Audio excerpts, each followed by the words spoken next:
Yesu anajidhihirisha kukufanikisha kwa njia tofauti na zile ufikiriazo. Jina lake litukuze, tofauti na kanuni za kibinadamu.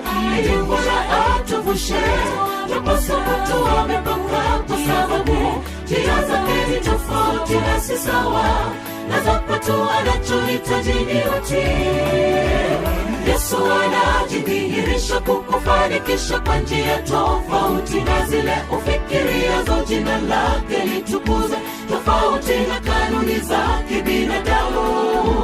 Ili Bwana atuvushe tunapokuwa amepanga, kwa sababu njia zake ni tofauti na si sawa na za kwetu. Anachohitaji ni utii.